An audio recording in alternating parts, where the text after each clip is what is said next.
This right here is Into the Breach, a turn-based strategy game released in February of 2018 by Subset Games for the PC. If that name rings a bell, it's likely for their previous masterpiece of a game, FTL Faster Than Light. Without waxing lyrical and going off topic, FTL was amazing. Here's a nutshell review. It was amazing.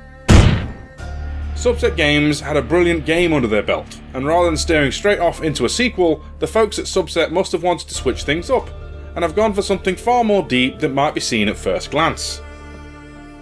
Also, totally unrelated bias warning, I do have a big soft spot for indie devs.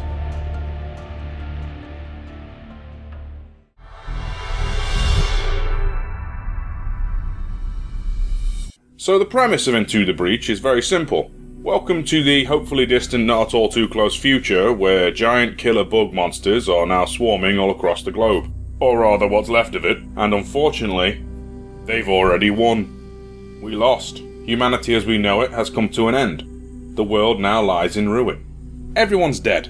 I'm dead, Adam's dead, even Arnold Rimmer's dead.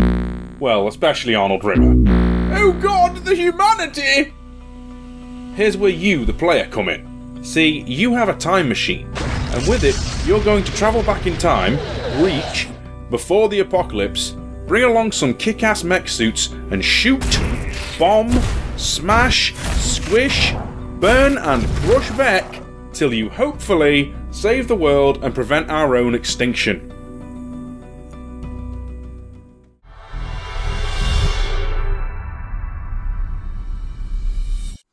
At its core, Into the Breach is a strategy game with RPG elements. You have various pilots to choose from, though initially you'll start with just this crusty, grumpy looking chap and the basic mech team. Don't worry though, as soon you'll get more people simply by playing the game. Also, I've got to say, it's nice the diversity on display here. It's not just a cavalcade of buff white dudes getting their murder on. Even some of the FTL aliens can be unlocked. In a nutshell, you as a player will have to command your team to save this tiny archipelago of islands where the last of humanity reside. You kill some Vec, you'll level up, upgrade your mechs, and then hopefully you'll defeat the origin of the Vec swarm.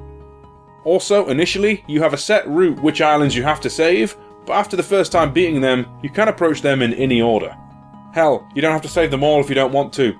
Any 2 islands saved allows you to go straight to the final mission, if you're brave enough.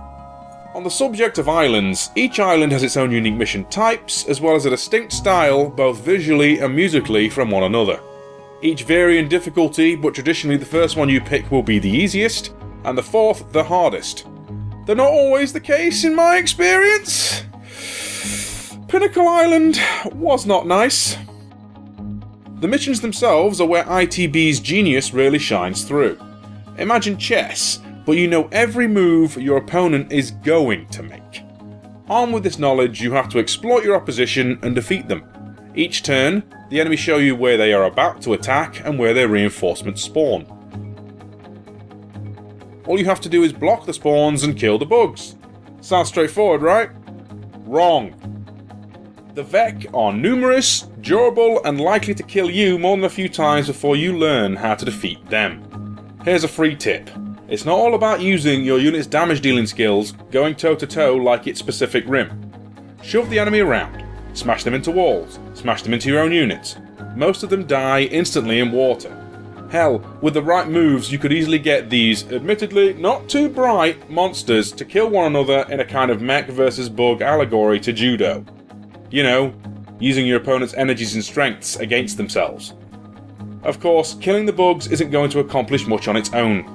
Each mission comes with objectives. Like, obviously, this is a strategy game, but unlike most games, you absolutely do not have to complete them. Though it is always beneficial to do so, as it provides currency for upgrades, grid health, and the like. ITB's actually very forgiving when it comes to failures, it turns out. As long as you can keep your grid, which is essentially your campaign's overall health bar, functional, it's not game over. All you have to do is keep the grid working till the Vec run out of turns, and you win. With the exception of the final mission, but hey, spoilers innit. Another thing that's worth doing? Challenge yourself. I don't normally praise a game for its achievements, as they tend to be little more than merit badges for you to collect. but in this game they are tied to some of the better unlocks, including accessing the other mech squadrons, all of which feel and play very differently. It gave me something to pursue for once that actually felt kinda rewarding, like old school unlocks from yesteryear. These teams might give you a better edge if you're struggling to beat the game too. Unlock enough of them and you can go with custom or random teams for even more mayhem. Okay, one last tip.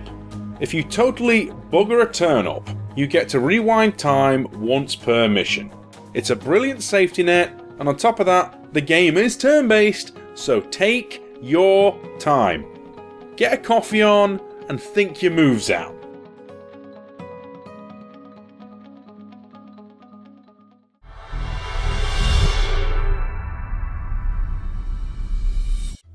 As I'm sure you can see, there's more little aesthetic similarities going on between Into the Breach and FTL in the most obvious sense.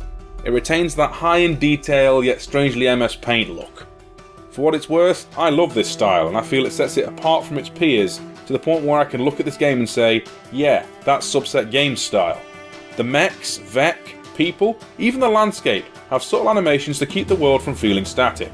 Hell, look at Ralph. Geez, you can about feel his stress. And oh god, Arbe does not give one shit that he's about to die. It could arguably be called simple, but I personally think that it's effective at getting its point across. Though if I did have a minor complaint, it may have been nice to see units' orientation regarding direction and their intended target. Another thing of note, and I have to say this is easily one of my favourite things about ITB, the soundtrack. I am in no way a music student. I can't really describe what I mean here other than it just fits so damn well.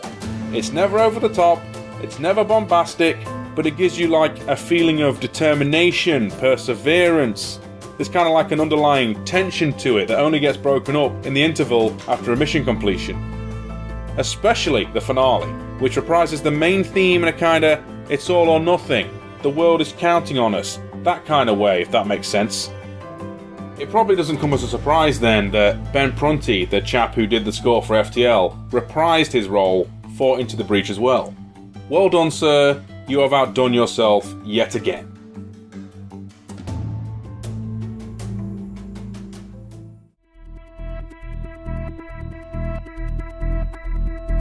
Just going to give you a quick spoiler warning. I will be talking about the plot of Into the Breach as well as a few of the other finer bits that you may want to discover for yourself.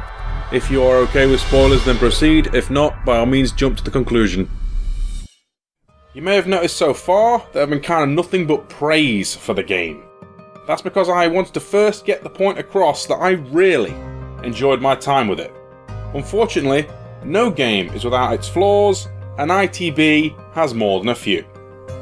Once you get the knack on how to beat each enemy type, it feels as though almost any situation is winnable.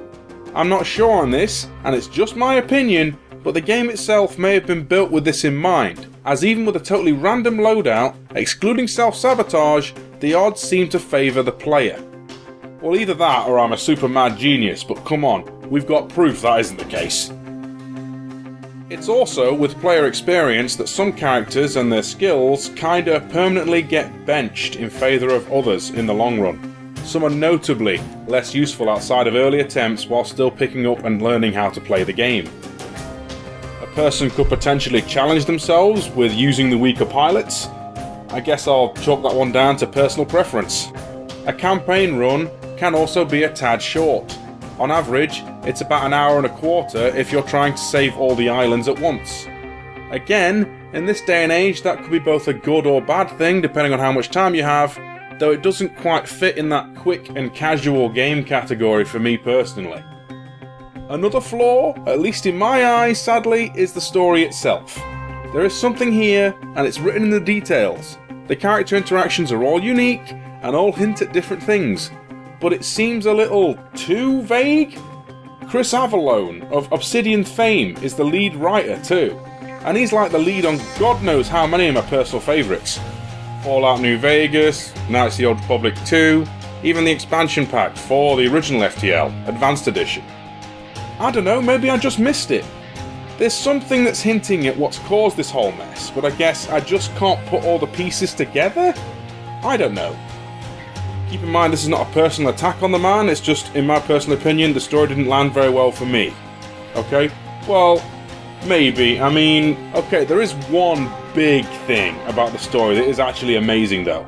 Once you win, it's like the saddest resolution in my opinion. It's kind of bleak, yet beautiful in a way that I'm not going to spoil, especially if you overthink stuff.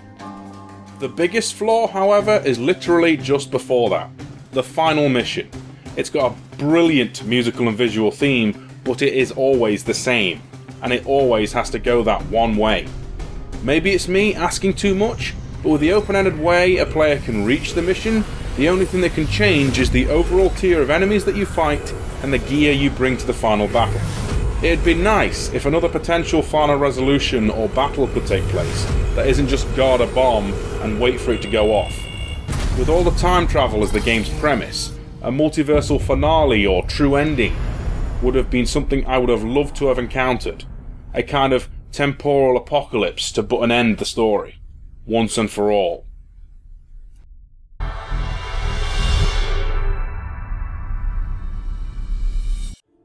So overall, what do I think, all things considered? Is this a game I can recommend as a game to try before you die? It's a tough one for me. On the one hand, it's visually unique, it has a brilliant score, and a novel premise. The gameplay is very intriguing, tactically picking apart your enemy and using their strengths against them, but eventually they become very predictable, and the final mission is a bit of a letdown.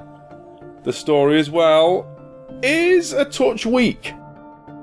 But when you factor in that it's made by an indie team that don't have nowhere near the financial power of, say, EA or Activision, and they still managed to make a unique concept in 2018, that is pretty fucking novel. So, with that in mind, I think, yeah, the bouncer might look at ITB's trainers a little funny, but yeah, they're on the list. This is a game to try before you die.